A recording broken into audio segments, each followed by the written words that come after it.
Selamat pagi. Selamat pagi ya, Sobat IDX. Assalamualaikum, Pak Edi Murdianto. Terima kasih sudah bergabung ya di acara IG Live dari IDX Jawa Timur. Hari ini kita akan ngobrol dengan salah seorang praktisi di pasar modal yang namanya mungkin sudah dikenal banget oleh Sobat IDX semua. Beliau seorang praktisi dan inspirator investasi nomor 1 dan sudah dapat penghargaan dari Presiden RI ya. Mbak Rahmawati, waalaikumsalam. Nah, ini sudah cukup banyak yang join. Kita tunggu kehadiran dari narasumber kita.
Kita tunggu ya. Oke.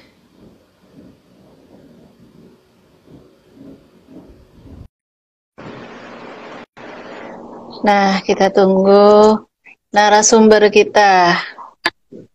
Selamat pagi. Halo. Pagi, semangat pagi. Luar biasa ya. Ya. Kabar baik siap. Ya, Mas Ryan? Kabar baik, apa kabar? Piye kabare neng Surabaya dan sekitarnya? Oke. Waalaikumsalam. Assalamualaikum. Jawab dulu, siap. Ya, banyak tuh yang mau join ini. Udah berbunga-bunga, mereka pengen tahu banyak nih ya. Ayo, Mas Ryan, ya.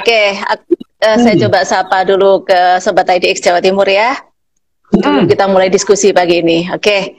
Ya, selamat pagi Sobat IDX Jawa Timur. Semangat pagi.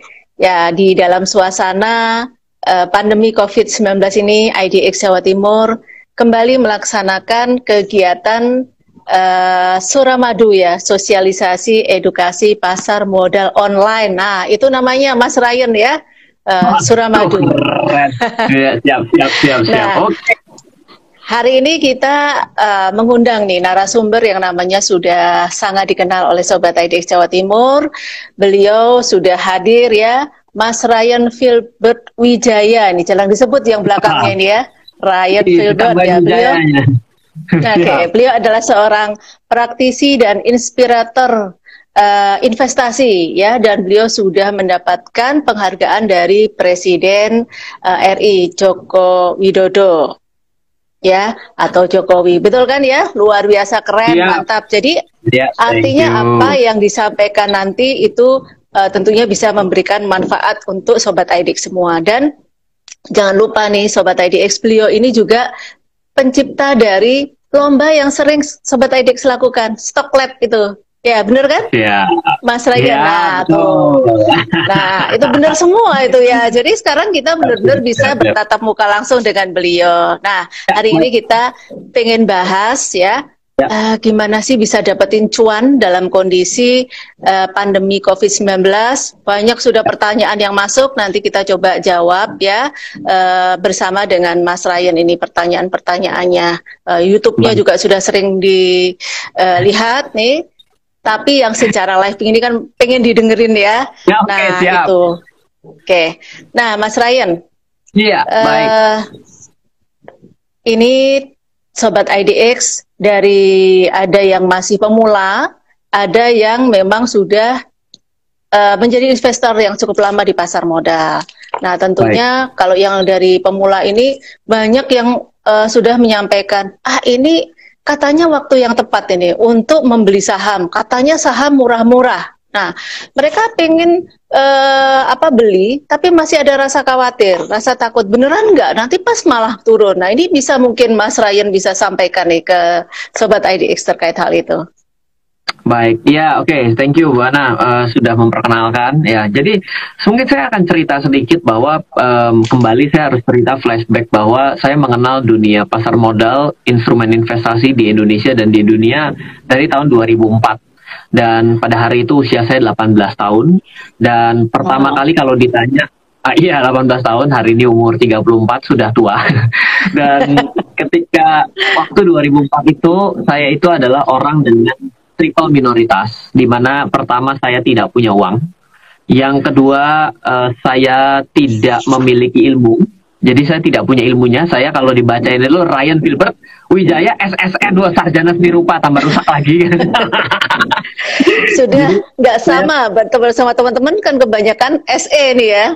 Kalau SE ya kan ya, saya SSN gitu ya. Saya tidak memiliki dasar ilmu. Yang ketiga adalah saya tidak memiliki restu dari keluarga. Ini paling berat. Jadi sudah tidak diizinkan, duitnya tidak ada, ya kan? Habis itu tidak punya ilmunya. Dan pada 2004 menuju tahun 2008, ya, saya itu menjadi seorang technical analyst atau bisa disebut sebagai trader. Dan ketika harga dari 2000 ke 2008 itu salah pencet pun selalu naik harganya. Dan pada hari itu saya sebagai pemula, tentunya orang yang nggak sabaran, pasti setiap detik harus melihat pasar. Jadi kalau tidak ngelihat 1 menit itu terasa seperti tidak bertemu pacar. Gitu. Nah, jadi biasanya buat seorang pemula, orang-orang yang baru saja mengenal investasi, yang baru saja trading, itu pasti tidak merasa kalau meninggalkan pasar 1 menit akan terjadi kenapa-napa. Dan ada orang yang mulai investasi itu selalu ngeliatin terus. Akhirnya dia ngerasa stres. Sama ketika saya, bahkan lebih parah, saya membeli reksadana. Pagi dilihat, siang dilihat. Apa gunanya? NAB-nya pun baru diupdate sore. Kenapa begitu? Ya karena itulah dasar orang yang pemula. Itu tidak sabar. Jadi kalau buat yang hari ini, iya. Jadi kalau buat yang hari ini, begitu ngerasa jam 9 terus saya tiba-tiba langsung lihat market. Jam 9:01 lihat market, 9:01 1 detik lihat market. Kemungkinan dia adalah pemula atau dia adalah orang yang kecanduan ngelihat pasar. Cuma 2 pilihannya. Karena the real trader, stock trader dan the real investor gak kayak gitu kelakuannya. Ini penting nih. Nah, jadi kalau hari ini ada yang ngerasa bahwa trading itu menakutkan dan juga berinvestasi adalah menakutkan, iya benar juga sih bagi yang pemula mungkin agak menakutkan. Tapi kalau kita tahu bahwa oh ini adalah suatu dinamika yang biasa, saya tahu bahwa ini ada harganya, begitu turun saya harus beli. Kalaupun ternyata saya trading bukan investasi dan turun, saya memang sudah seharusnya keluar dari kerugian, saya harus keluar. Nah, saya ceritakan lagi nih sampai di 2008 tadi. Saya lanjutkan sedikit, 2008 ke 2009 saya tidak memiliki dasar pengetahuan yang cukup. Pasar turun, saya adalah orang yang paling beruntung, Bu Ana. Mau tahu nggak apa yang paling beruntung di tahun 2008 bagi saya? Nih, nah, jawabannya saya ceritain. Besar. Salah, itu ceritanya pasti ya? beda. Kalau ceritanya ketemu Ryan Filbert tuh pasti ceritanya langsung beda semua. Tahun 2008 saya beruntung berhasil membeli saham di Bursa Efek Indonesia ketika indeks harga saham gabungan di titik tertinggi.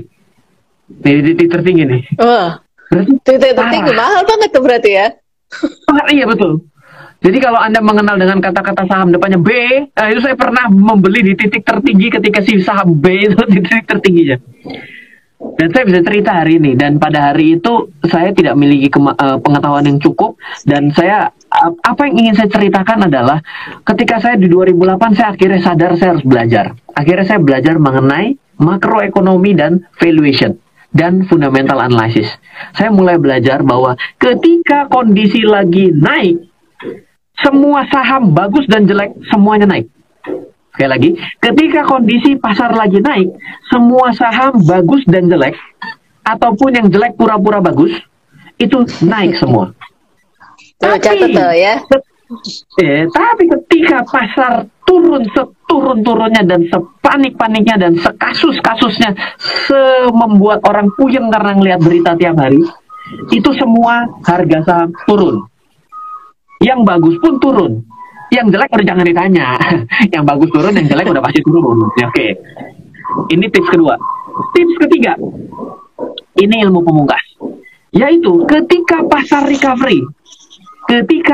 recovery, ketika kembali membaik, saham yang jelek tidak kembali, tapi saham yang bagus, saham yang memiliki fundamental yang kuat, saham yang memiliki tren yang jelas, itu akan lebih cepat recovery-nya.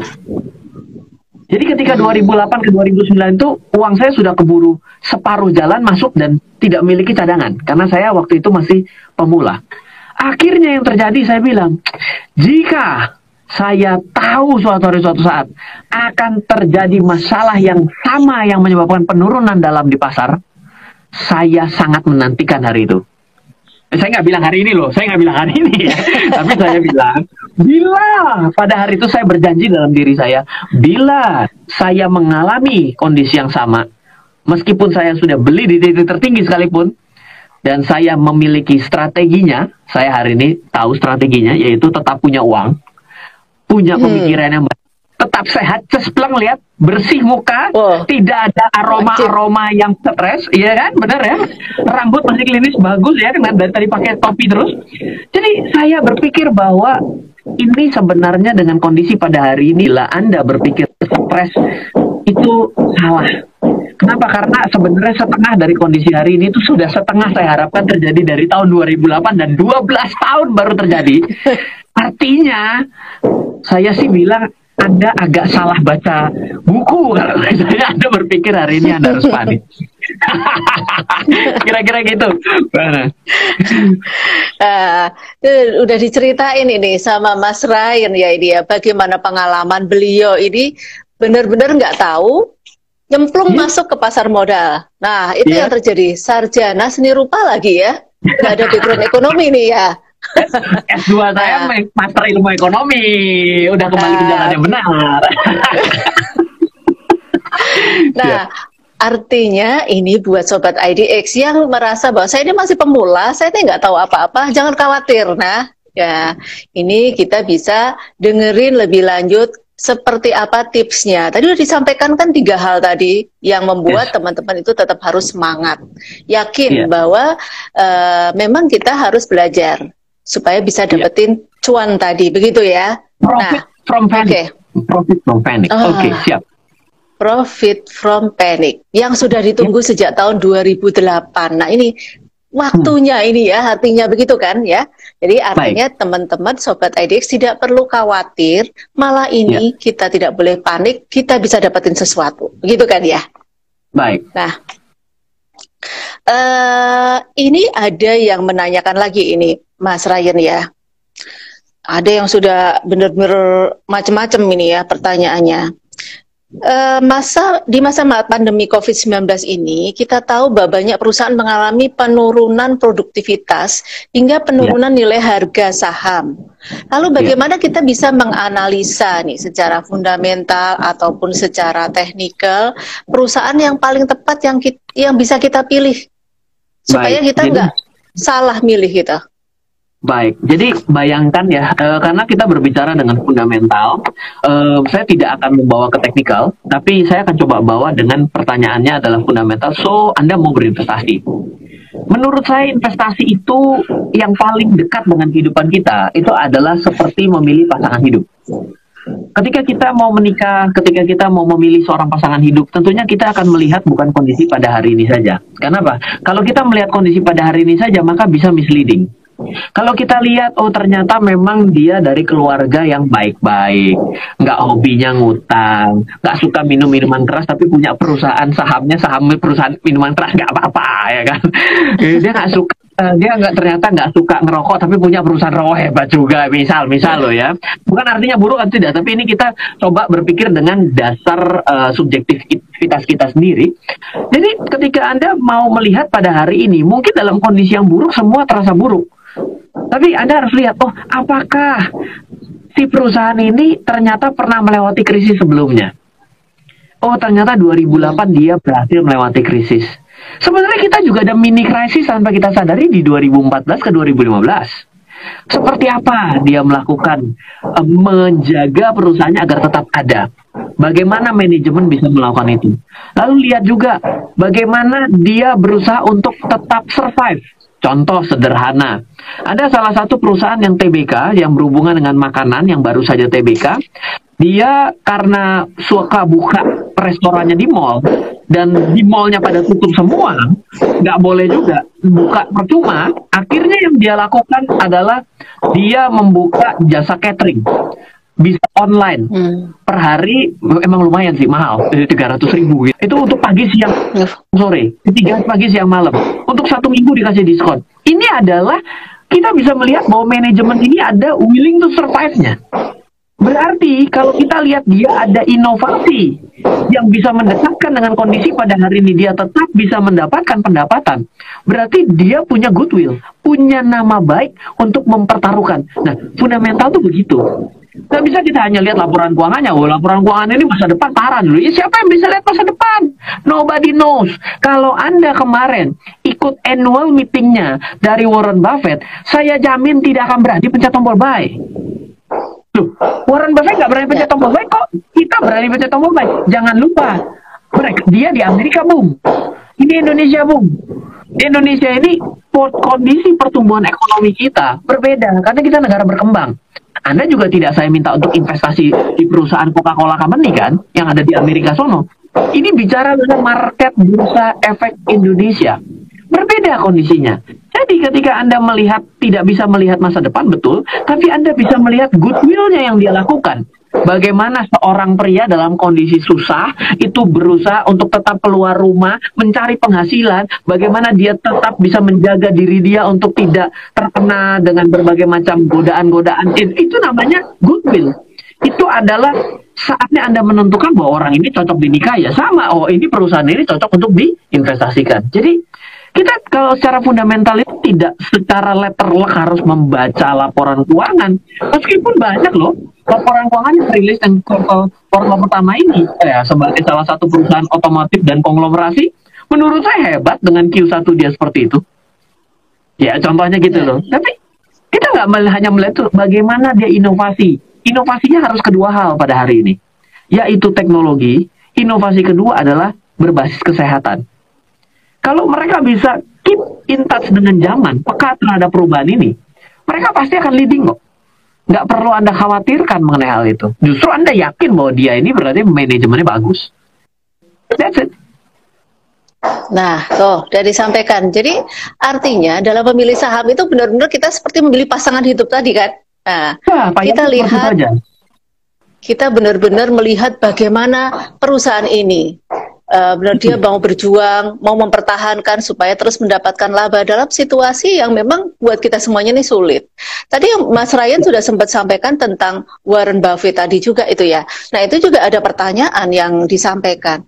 Nah kenapa kita masih beli ya, sedangkan Warren Buffett sendiri malah menjual saham-sahamnya, dia mau pegang cash. Seperti itu kan yang didapatkan dan itu adalah salah satu pertanyaan yang diajukan. Ternyata sudah kejawab ya, karena kita pada tempat yang berbeda ini tadi.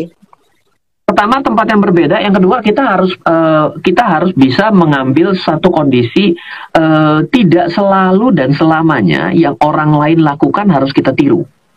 Mungkin bagi orang-orang yang tidak memiliki tidak memiliki dasar pengetahuan, saya belajar krisis itu dari tahun 1890.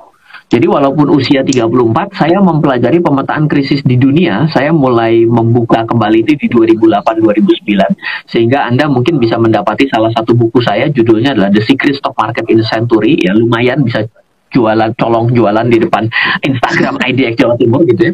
Jadi apa yang saya pelajari adalah sebenarnya saya tidak terlalu peduli karena saya yakin sekali tidak akan ada orang yang bisa memprediksikan dengan tepat naik dan turun.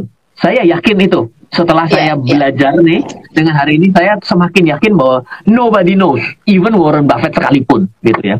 Bukan artinya gue lebih pintar dari dia, salah, bukan itu. Tapi saya mau mengambil satu namanya the easy way atau no brain investment strategy.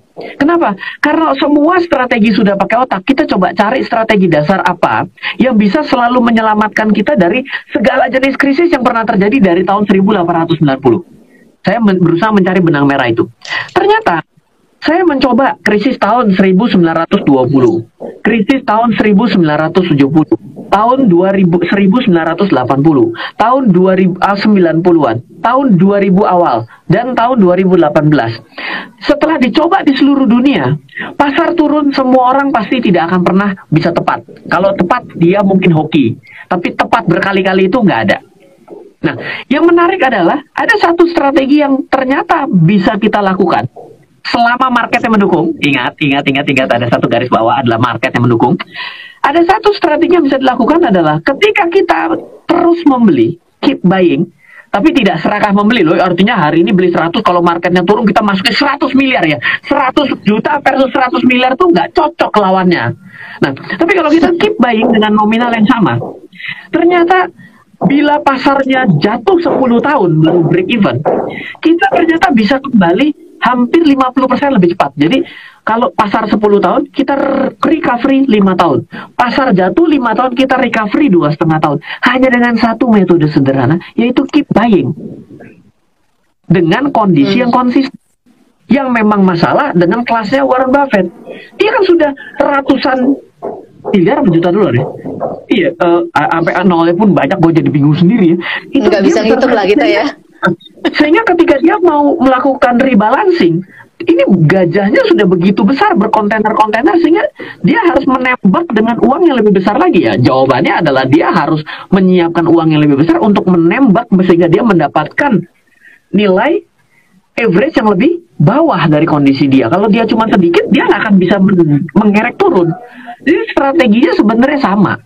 Dia menyiapkan cash karena dia punya keyakinan dan confidence level yang lebih ultra. Dia mengatakan bahwa dia adalah ultra konservatif dalam annual meetingnya. Dia mengatakan kemarin ultra konservatif. Kalau Anda tidak ultra konservatif, ya Anda keep buying. Dia tetap mengatakan keep buying stock loh. Jadi boleh dibilang kadang-kadang gini, kok kamu menyarankan sesuatu yang berbeda dengan yang kamu lakukan? Iya, karena kondisi keuangan dan sesuatu yang harus dia selamatkan kondisinya berbeda. Anda pada hari ini entry, di mana Anda belum pernah memiliki saham. Jelas tambah beda lagi. Kalau Warren Buffett ngomong sama orang ini, jangan-jangan kamu masuk aja semuanya. Bisa begitu. Gitu. Tapi kita kan harus ada konservatif dan juga agresif. Dan juga positif ya. Jadi agar kita bisa melakukan keseimbangan. Jadi dengan kondisi pada hari ini Warren Buffett pegang cash karena dia mau meng-average lebih rendah. Tapi kan kalau Anda konsisten masuk dengan nilai yang sama, jangan lupa ya Warren Buffett kemarin sudah membuyback sahamnya di Januari dengan nilai yang besar sekali. Anda kan tidak kan? Jadi pasti case by case-nya nggak sama seperti itu. Ya. Padahal orang selalu menangkapnya tuh Warren Buffett-nya malah jualan. Kenapa kita malah beli? Nah itu yang dicatat dan digarisbawahi oleh masyarakat ini ya. Ini yang kita harusnya tidak boleh seperti itu, tapi harus tahu alasan dibaliknya. Oke.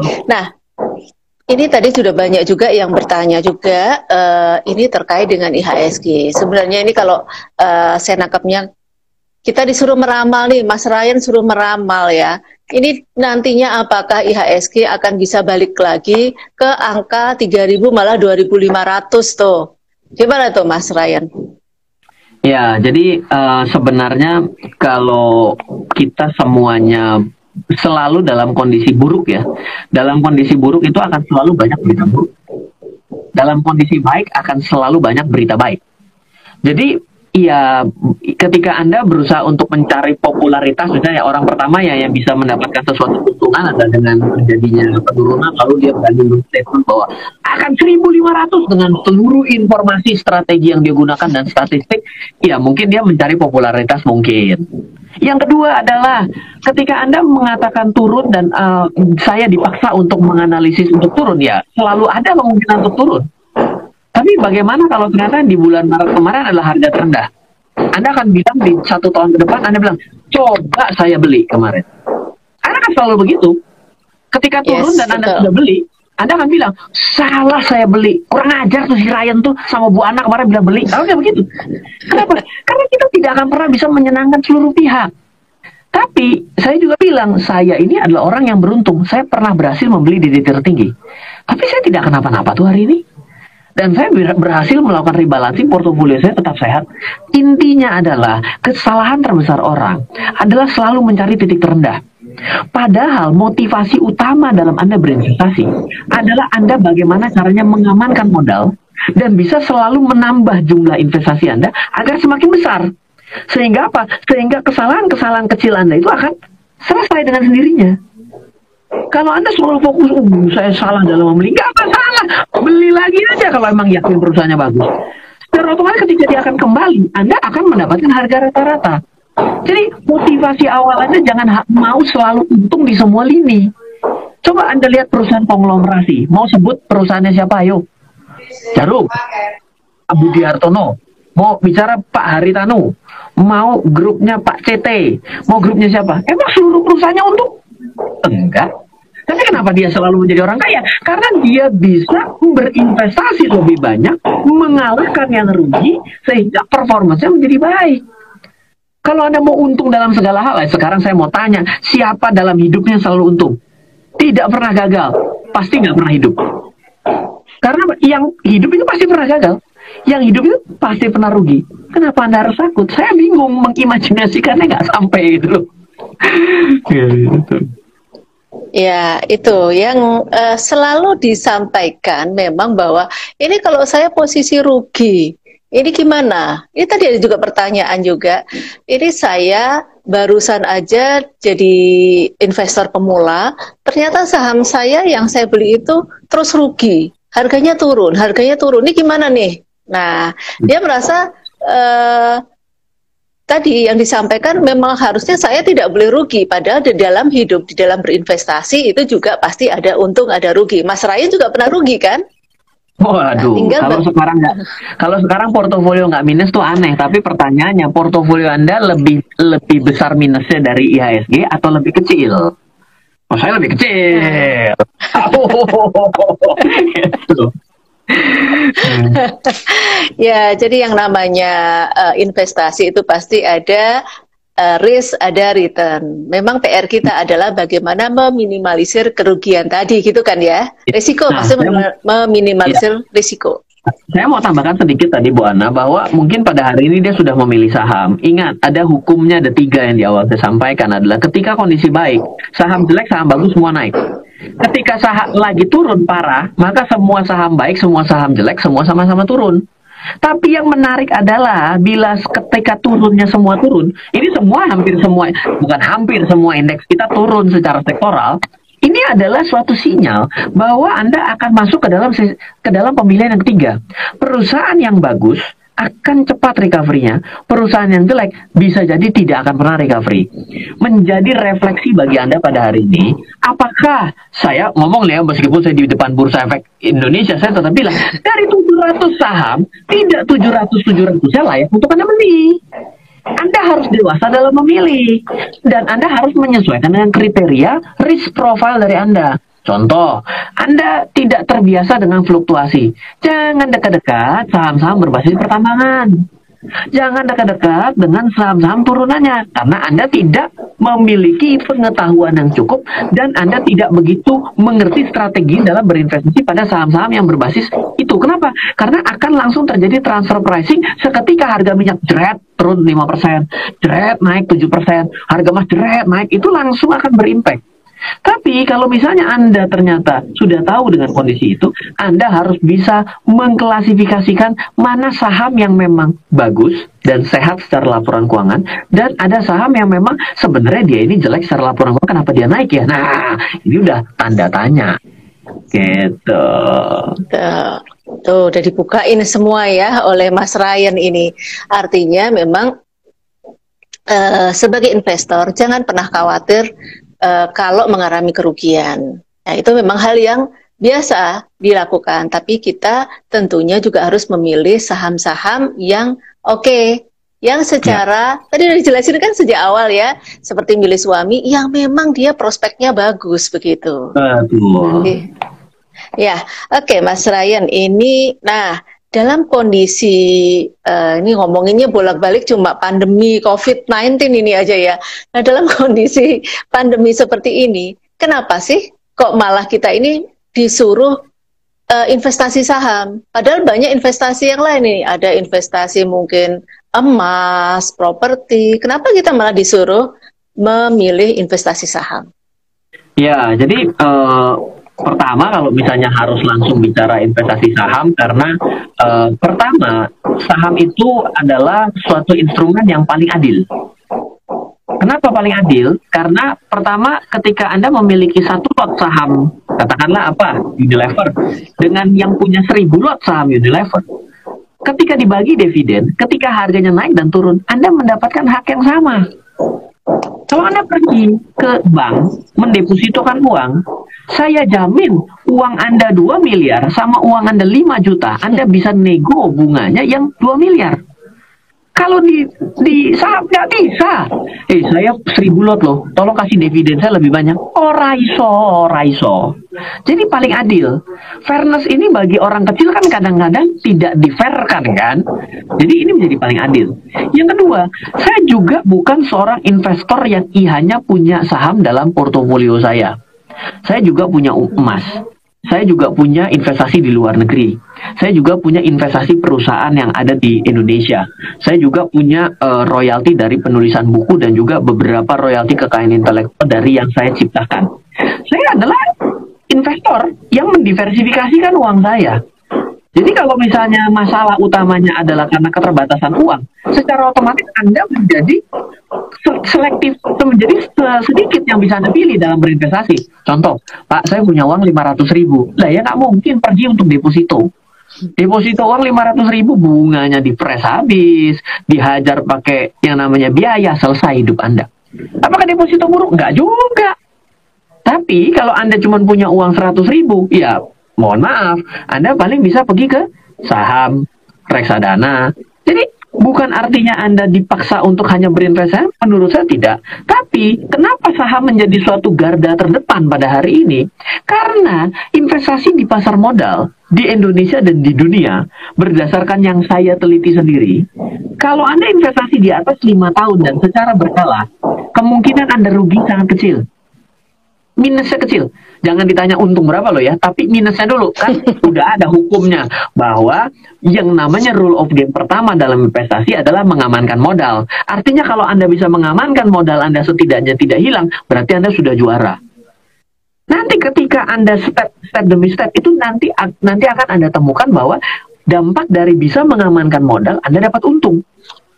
Orang terbalik, modal nggak penting, aman, yang penting untung ya bablas, dapat untungnya modalnya hilang. Itu kalau money game kan gitu. Jadi harus ada dasar konseptual dalam berpikir dalam investasi. Seperti itu. Ya, kembali, don't put your eggs in one basket, begitu kan? Seperti Mas Ryan lakukan. Betul. Lakukan diversifikasi. Boleh investasi dimanapun ya, asalkan kita juga melihat bagaimana sih sebenarnya diri kita. Yang rata-rata diinginkan, kita maunya investasi sekecil-kecilnya, modal 100.000, tapi ingin dapat hasil yang luar biasa. Misalnya 100.000 keluarnya 10 miliar, beli lotre itu. Jangan itu beli lotre. Berapa kali beli lotre baru kejadian, nggak tahu. Oke, ini ada pertanyaan yang sudah mulai menjurus ke market ini. Ini terkait dengan salah satu bank ini, BBRI. Bagaimana BBRI. secara fundamental? Ya. Ini dia pertanyaannya, langsung sesi konseling. Siap. Oke. Baiklah. Jadi Bank Rakyat Indonesia adalah salah satu bank tertua ya. Iya dong, 100 tahun lebih kan. Iya betul. Salah satu bank yang sudah tua dan bank pemerintah. Bank Rakyat Indonesia adalah salah satu bank yang masuk ke dalam kategori buku 4. Di mana buku 4 di Indonesia kalau tidak salah saat ini totalnya ada 6, yaitu adalah BCA, BRI, BNI, Mandiri ditambah dengan Penin dan juga CIMB kalau tidak salah. Bank ini menjadi salah satu bank dengan market cap yang besar di Indonesia, dan bank ini lebih digalakan untuk UMKM dan tidak ada daerah di Indonesia tidak ada BRI-nya. Jadi boleh dibilang bila kondisi hari ini terjadi lebih panjang, maka Bank BRI adalah bank yang kemungkinan bertahan paling panjang. Kenapa? Karena tersebar di seluruh Indonesia. Jadi secara fundamental tidak melihat laporan keuangan, tapi secara fundamental bisnisnya BRI yang paling sustain secara industri keuangan di Indonesia secara perbankan. Yang kedua, kalau dilihat dari segi bagaimana bisa mengatur rasio-rasio resiko dan kecukupan modal, BRI menjadi salah satu di negara kita yang rasio kecukupan modal CAR-nya mencukupi, net interest margin-nya bagus karena dia bank UMKM banyak sekali sudah digalakan dari tahun 2017 oleh Bapak Presiden kita. Yang ketiga, dia juga memiliki non-performing loan yang cukup bagus. Jadi sebenarnya BRI menjadi salah satu saham perbankan yang masuk ke dalam kategori investasi. Tuh. Sesi konsultasinya sudah langsung dibuka, mantap bukan ya, Sobat IDX sudah langsung. BRI hari ini naik gara-gara kita live ini. Langsung pada banyak yang beli ya itu ya. Jadi pertanyaan kedua sudah terjawab, ini juga ada yang bagaimana profit yang didapatkan oleh para investor bila beli saham BBRI, sudah dijelaskan tadi ya. Ini adalah salah satu saham yang layak menjadi pilihan untuk investasi. Tapi dengan 100.000 nggak bisa ya kalau untuk BBRI tadi. Kurang. Nah, kurang. Kalau BBCA gimana itu? Lebih kurang ada yang nanya. 100.000 nggak bisa beli BCA.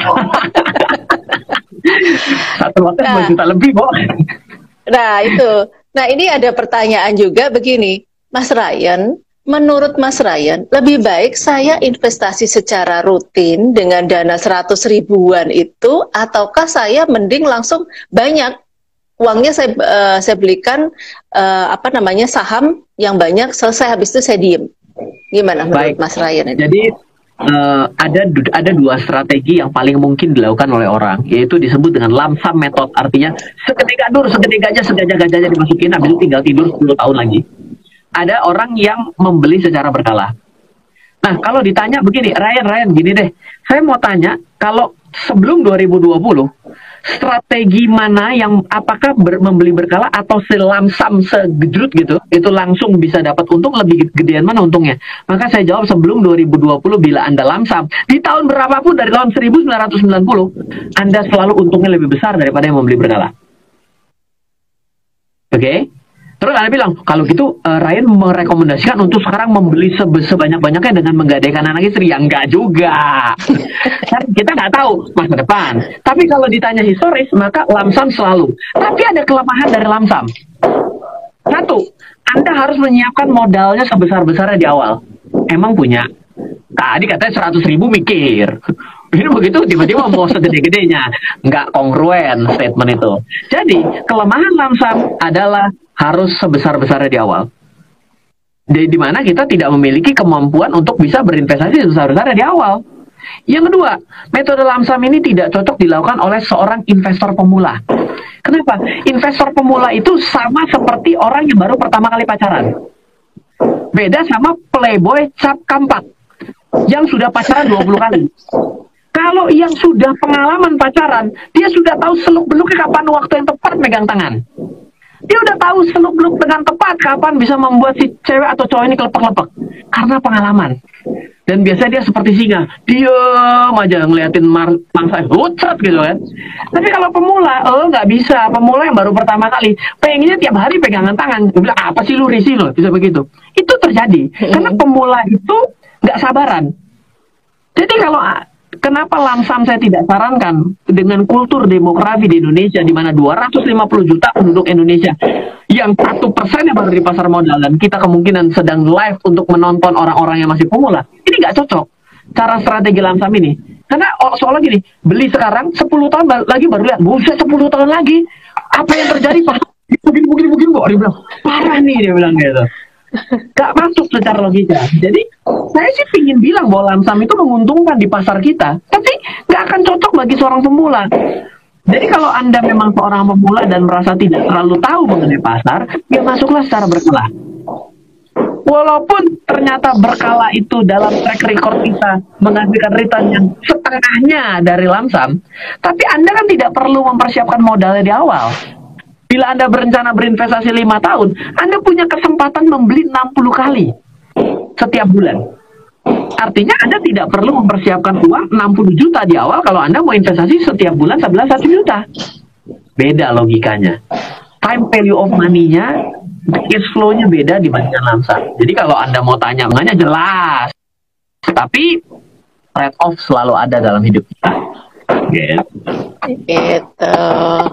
Jadi kita memang harus selalu melihat bagaimana diri kita ya, tidak bisa langsung. Kalau yang masih pemula memang ya modalnya mungkin 100.000 ya sudah belilah saham yang memang sesuai di harga 100.000, bukan begitu ya? Ininya. Iya, kalau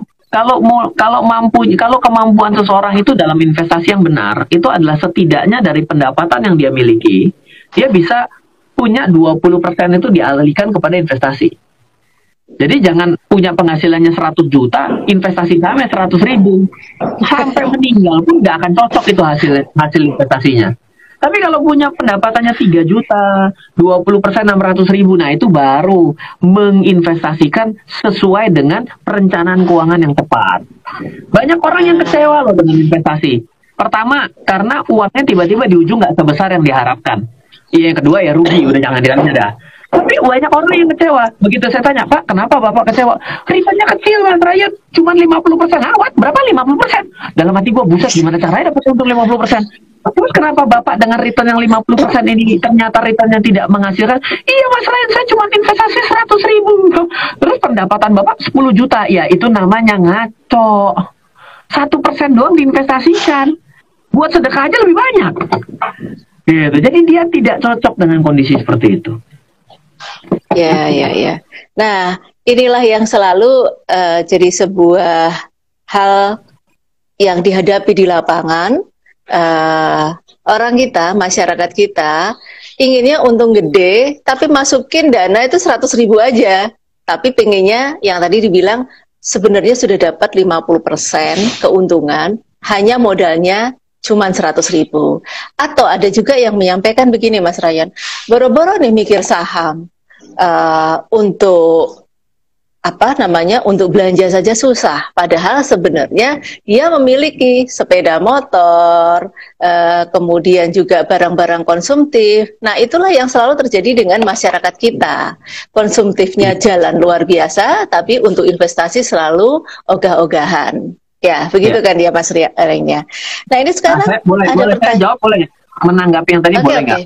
Ya, silakan. Teman-teman dimanapun Anda berada, bahwa yang namanya hidup itu ada dua, hidup hari ini dan hidup masa yang akan datang. Tidak ada yang pernah tahu usia tepatnya seseorang, ya kan? Aduh, kemarin kita baru senang sekali sobat ambiar, langsung dipanggil yang Maha Kuasa, sampai kaget saya lah, ini kan masih tampil di TV loh, saya bilang orangnya udah meninggal, saya bilang itu memang hidup yang penuh misteri. Oleh karena masa depan kita penuh dengan misteri. Uang yang kita dapatkan kan uang hari ini. Uang kita yang 100% itu, haknya itu adalah kalau benar ya, 50% terpakai untuk masa saat ini, 50% harusnya untuk kita pakai di masa yang akan datang. Kalau kita ingin masa yang akan datang kita hidupnya sama enaknya dengan hari ini. Masyarakat kita beli motor, beli mobil, beli rumah, istri 2, 3, 5, 7, 9, 12, ikut kelipatan bilangan prima mungkin ya. Itu ternyata dia memajukan seluruh uang untuk masa depannya untuk kehidupan hari ini. Sehingga bagaimana cara mencukupi kebutuhan yang masa sekarang? Jawabannya satu, please selalulah bekerja. Ya nggak salah juga sih, tapi semakin hari semakin suatu hari suatu saat badan kita ini akan turun kinerjanya. Ketika badan kita turun kinerjanya, kita diminta untuk memiliki pendapatan yang semakin tinggi akibat kenaikan harga barang, Anda akan tidak mampu lagi. Di bagian itulah Anda berpikir, salah nih, coba saya dulu punya. Coba dulu punya tuh sudah telat.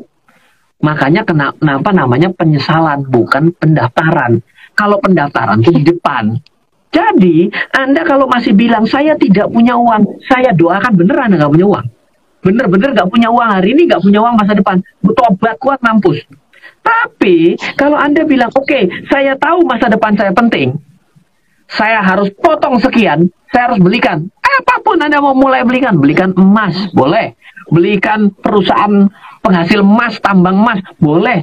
Anda mau beli investasi saham-sahamnya yang sangat aman, yang namanya Anda kenal, gak apa-apa. Nanti kalau Anda semakin hari semakin saat, orang itu ketika pertama kali menjadi seorang investor, setelah dia menjadi seorang investor, hidupnya akan menjadi semakin pelit. Bagus. Kenapa? Karena Anda harus menekan pengeluaran. Iya, jadi yang pertama kali Anda dapatkan dari manfaat dalam berinvestasi saham, berinvestasi di pasar modal, yang tentunya namanya pasar modal perlu pakai modal, ya. Kalau nggak pakai modal bukan pasar modal, namanya pasar sendal gitu ya. Jadi Anda harus berinvestasi dengan uang. Dengan Anda memiliki uang, Anda investasi, yang pertama kali terjadi adalah perubahan gaya. Daripada saya membeli mie instan saja, lebih baik saya beli perusahaannya. Kayak kemarin saya datang ke salah satu mall karena saya terpaksa harus membeli roti. Saya datang ke sana, saya tanya, Pak, gimana omset untuk toko mainan? Anak saya minta dibeli mainan dan ternyata buka. Pak, bagus Pak. Hah? Bagus. PSBB loh. Bagus Pak. Tidak ada perubahan, malah makin ramai yang beli secara online. Oh, jadi kamu baik-baik saja? Baik-baik. Oh, dia adalah salah satu anak perusahaan TBK. Saya jadi dapat insight baru. Turun ke paling bawah, ada takoyakinya. Pakai cashback 60%, bayar cuman 20.000. Dapat loyang besar. Beli. Gimana nih takoyaki nih? Parah dong. Enggak Pak, semuanya pakai Grab sama Gojek. Kita nggak ada penurunan omset. Serius, nggak ada penurunan omset. Nggak ada. Baik-baik saja. Anak perusahaan TBK. Kantongnya, emang tuh perusahaan bagus, besok gue tambah beli, tambah banyak. Nice. Beda cara berpikirnya. Kita belanja, kita beli perusahaannya. Jadi Anda terus bekerja. Kenapa? Anda bekerja, saya dapat untung. Thank you ya. Ya gitu. Beda cara berpikir. Anda akan memiliki mindset yang berbeda ketika Anda menjadi seorang investor pasar modal. Oke. Ya, itu tadi ya Sobat IDX. Nanti kalau sudah jadi investor, Anda jadi makin pelit ya, seperti katanya Mas Ryan tadi deh ya. Lebih gitu. Pelit belum tentu loh, cermat. Koreksi kalimat itu ya. Oke. Nah, ini ada lagi yang mau konsultasi nih ya. Ini peluang perusahaan CPO bagaimana ini Mas Ryan bagi investor baru? Kira-kira oke nggak ini ya untuk jangka panjang gimana, jangka pendek bagaimana? Baik, CPO adalah salah satu perusahaan dalam sektor agriculture. Di Indonesia mencari perusahaan agriculture selain CPO agak susah. Dan CPO ini adalah salah satu subsektor yang sudah turun semenjak 2015. Tahap pembantaiannya ini sudah bukan kali ini, tapi sudah turun dari kemarin-kemarin. Hal ini diakibatkan karena beberapa hal. Pertama adalah di negara kita CPO-nya pada beberapa perusahaan-perusahaan ini sudah masuk ke dalam tahapan replanting. Dia harus menanam ulang. Karena ada suatu masa umur produktivitas dari CPO yang akhirnya harus di replanting. Yang kedua, harga daripada CPO ini sendiri turun ancur-ancuran. Bahkan pada 2 tahun yang lalu, harga tanam sama harga tebang itu lebih murah harga panen. Jadi masa kesulitan CPO ini sudah lama. Jadi kalau Anda tanyakan yang ketiga adalah karena salah satu kita tidak boleh masuk ke Eropa akibat di-ban. Nah, tetapi dengan Presiden Jokowi kemarin mengemukakan bahwa kita harus mengaktifkan bioetanol, lain sebagainya, B20 dan lain sebagainya. Ini adalah kesadaran negara kita bahwa para pemain CPO di Indonesia ini sudah hands up nih. Pak, tolong dong Pak, kita perlu dibantu nih dengan kebijakan. Jadi sebenarnya kalau tidak ada yang namanya masalah-masalah corona ini, sebenarnya CPO menjadi satu hal yang menarik. Satu, udah longsor selongsor-longsornya, masa susahnya tuh dia ini bukan puas sudah susah sekarang. Jadi orang yang berada di CPO ini bukannya sudah terbiasa dengan kesusahan, bukan terbiasa dengan kesenangan. Jadi dia sudah pintar untuk mengelola kesulitan. Artinya kalau di dalam tinju itu namanya pain threshold. Jadi pain threshold itu sudah bagus. Dan perusahaan-perusahaan yang hari ini masih bisa jalan di CPO, menurut saya angkat jempol kaki sama jempol tangan saya naikin semua. Salah satu perusahaan yang konglomerasi yang punya CPO pun hebat. Tahun kemarin pun masih bisa plus EPS-nya 50 perak. Saya bilang sakti loh gitu ya. Bagus berarti manajemennya. Tapi kalau tanya bagaimana prospeknya, ya hati-hati karena ini kita tidak tahu the crisis, gua nggak boleh ngomong crisis ya. Sesuatu masa ini nggak tahu berapa lama ini akan terjadi. Jadi ya ketika once ini sudah akan bioetanol akan kembali berjalan dan akan kembali ya kita berharap kita bisa mencukupi pasokan itu bisa diserap oleh negara kita sehingga kita tidak perlu repot-repot harus ekspor-ekspor ke luar negeri. Menarik, tapi pada saat ini menjadi harus punya pengetahuan lebih panjang ya. Contoh sebenarnya, Pak CPO gimana? Apa itu replanting, Pak? Tadi saya nggak ngerti replanting. Ya, berarti Anda belum menguasai sektornya gitu. Oke, jadi oke aja, tapi mesti harus hati-hati, begitu kan untuk yang sektor apa maksudnya perusahaan CPO. Tidak bisa sebagai beginner investor untuk masuk ke perusahaan yang basisnya komoditi, menurut saya. Ini bukan komoditi ini lebih terpengaruh terhadap harga. Fluktuasi harga ini menjadi sangat seram. Minyak, batu bara, harga emas, lalu juga harga CPO ini harga-harga barang serem. Karena barangnya nanti ya. Nanti rumah sakit sudah penuh, repot BPJS tambah rame, gitu. Nggak cocok nih ya CPO. Nah ini malah menanyakannya begini, gimana lalu saham yang layak untuk dibeli, saham perusahaan apa yang layak dibeli? Apakah properti? Gimana properti saat ini? Apa malah terdengar telekomunikasi atau malah yang terkait dengan kesehatan? Baik, jadi gini, ada sektor-sektor yang diakui defensif. Hari ini terbukti bahwa sektor itu defensif. Artinya apa? Yang lain nggak boleh jualan, dia tetap boleh jualan. Contohnya, yang berhubungan dengan consumer. Hari ini tetap boleh masuk loh walaupun PSBB. Yang kedua, kesehatan. Kalau berhenti lebih kacau lagi.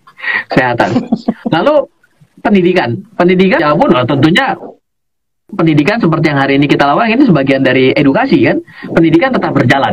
Ya kan, oleh karena itu silakan cross check dengan online course yang saya miliki. Ya, jualan colongan mantap ya. Dan beli buku saya ya. Tambah jualan lebih mantap. Yang keempat adalah sektor hiburan. Nah, sektor hiburan ini yang terjadi shifting pada saat ini. Tadinya hiburan itu dalam kondisi non pandemik, dalam keadaan krisis yang dengan kondisi yang lain, maka hiburan akan tetap jalan karena orang tetap ingin perlu hiburan. Tapi hiburan-hiburan pada hari ini pariwisata tidak bisa langsung. Karena apa? Ditutup, nggak boleh, beda nih kondisinya. Jadi hiburan-hiburan yang pada saat ini akan mendapatkan keuntungan adalah yang berbasis digital. Ya oleh karena itulah kenapa ya perusahaan conference call tiba-tiba naik harga sahamnya itu karena dilihat seperti itu. Kemarin juga earningnya dari perusahaan besar di dunia namanya Disney Company itu dipertanyakan oleh investornya adalah kamu ini dengan kondisi kayak gini film-film kamu nggak bisa mengudara, kamu main di mana? Oh Disney Plus. Dia menyatakan seperti itu. Artinya kita bisa mengambil suatu gambaran bahwa ya 4 ini sebenarnya selalu inline dengan kondisi defensif. Saham-saham defensif ada di dalam sektor-sektor ini. Nah, kalau sektor defensif lain di dalam negara kita, yaitu salah satunya adalah sektor keuangan. Kalau Anda perhatikan, Anda tarik 1 tahun atau Anda tarik secara year to date, maka sektor keuangan kita tetap menjadi yang menahan penurunan IHSG tidak jatuh lebih dalam. Itu adalah saham-saham berbasis keuangan. Jadi ya kalau Anda berpikir bahwa saham keuangan cocok dengan preferensi risiko Anda, ya go ahead. Nah, lalu ada tambahan lainnya yang perlu saya ceritakan juga di sini bahwa kalau Anda meyakini bahwa ini adalah bottom daripada market, kalau ini Anda meyakini bahwa pada hari ini adalah kondisi terburuk daripada sebuah krisis sehingga akan menjadi naik menjadi suatu sisi uptrend, maka biasanya akan recovery pertama kali itu adalah sektor properti. Belajar dari 98, belajar dari 2008. Jadi kalau tadi sempat mention mengenai sektor properti, ada benarnya. Karena pada hari ini perusahaan-perusahaan berbasis properti ini sudah tiarap, ya kan? Jadi, ya, sudah turun. Ya sudah tahu lah, kalau wong Surabaya pasti tahu nama properti developernya apa gitu ya. Jenenge apa ya pasti lebih ngerti daripada aku yang neng Jakarta.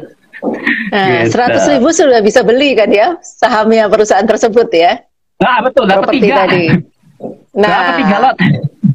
tuh dibocor. Bocorin itu oleh Mas Ryan ya Sobat IDX ya. Saham properti kalau mau dibeli boleh, tapi nanti waktu recovery kita baru bisa lihat hasilnya ya. Semua tidak akan bisa melihat.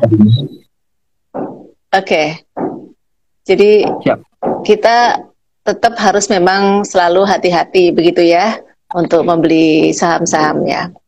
Ini menurut Pak Ryan kuartal 2 bakal hancur-hancuran nggak Pak laporan keuangannya? Kalau dibilang hancur-hancuran, ya hancur-hancuran itu ya pasti untuk saham-saham yang tidak bisa beroperasi. Hari ini itu beda ya, kondisinya menurut saya bagus ya. Kita bisa membedakan adalah kondisi, bisa contoh sederhana nih ya, hari ini di Jakarta MRT tidak beroperasi.